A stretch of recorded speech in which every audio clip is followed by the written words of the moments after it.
Radhe Radhe guys. जय एकादशी की हार्दिक शुभकामनाएं। इस बार जय एकादशी 8 फरवरी को शनिवार को मनाई जाएगी और पारण का समय 9 फरवरी 2025 को 7:04 से 9:17 तक रहेगा। जय एकादशी भगवान की अत्यंत प्रिय एकादशी है। इस एकादशी में हमें भगवान की पूजा पाठ करनी चाहिए। इस एकादशी को करने से हमारी सारी मनोकामनाएं पूर्ण होती है और हमारे समस्त पापों का नाश होता है। जया एकादशी के दिन हमें दशमी तिथि को जागरण करना चाहिए और एकादशी वाले दिन हमें फलहार ही करना चाहिए। अन्न हमें दूसरे दिन पारण करके ही ग्रहण करना चाहिए और फिर हमें सीधा देना चाहिए, दान पुण्य करना चाहिए, ब्राह्मणों को भोजन कराना चाहिए। जो हमसे हो सके उतना हमें करना चाहिए। अब मैं आपको जया एकादशी की व्रत कथा सुनाती हूँ जो इस प्रकार है। एक बार की बात है, इंद्रदेव बहुत प्रसन्न थे और वे अपने दरबार में बैठे हुए थे। सभी अप्सराएं नृत्य कर रही थी और देवगण भी उनको प्रसन्न करने की कोशिश कर रहे थे। अप्सराएं इतनी सुंदर सुंदर तैयार होकर आई थी और नृत्य कर रही थी और जो संगीतज्ञ थे, गायक कलाकार थे, वो सब गाना गा रहे थे, सब अपनी अपनी प्रस्तुतियां दे रहे थे। भगवान बहुत ही प्रसन्न थे। उसी समय एक माल्यवान नाम का गंधर्व था, वह भी गाना गा रहा था, परंतु उसका ध्यान अपनी पत्नी पुष्पावती की ओर ही था। पुष्पावती भी वहीं मौजूद थी। तब गाते गाते जो वो गंधर्व था माल्यवान, उसकी लय बिगड़ गई।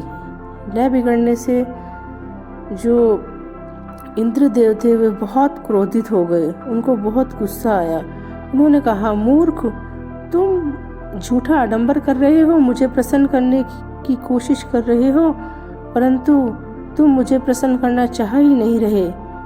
तुम तो एक दूसरे के प्रति ही ध्यान दे रहे हो। तुम दोनों का आकर्षण मुझे दिखाई दे रहा है। तुमने मेरा अपमान किया है, मैं अपने इस अपमान को क्षमा नहीं करूँगा। और उन्होंने उन्हें श्राप दिया कि तुम दोनों पिशाच योनि में चले जाओ और मृत्यु लोक जाकर ये कठोर दंड है, इसको भुगतो। जो इंद्रदेव थे उनके वचन सुनकर जो पुष्पावती थी और जो माल्यवान था, वे बहुत ही दुखी हुए और उनको गलानी भी हुई और वह भूलोक में चले जाते हैं और पिशाच योनि धारण कर लेते हैं और वह हिमालय में बर्फ में रहने लगते हैं। वहाँ उन्हें एक गुफा है वो दिखाई देती है, उसमें वे रहने लगते हैं। परंतु मतलब इतनी बर्फ रहती है, इतनी ठंड रहती है। और दिन तो वो खाने पीने की सामग्री जुटा लेते हैं, परंतु एक दिन उन्हें खाने पीने के लिए कुछ नहीं मिलता है और फिर वे गुफा में उन्हें बिल्कुल भी नींद नहीं आती, भूख के मारे और ठंड के मारे। बहुत कपकपाने वाली ठंड थी और वे श्री हरि का ध्यान करते करते, जाप लगाते लगाते पूरी रात बिता दी उन्होंने, तो उनका जागरण हो गया।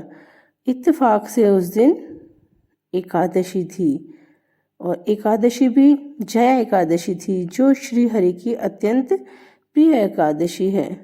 और उन्होंने कुछ खाया भी नहीं और भगवान का ध्यान भी किया, इस वजह से उनकी एकादशी हो गई।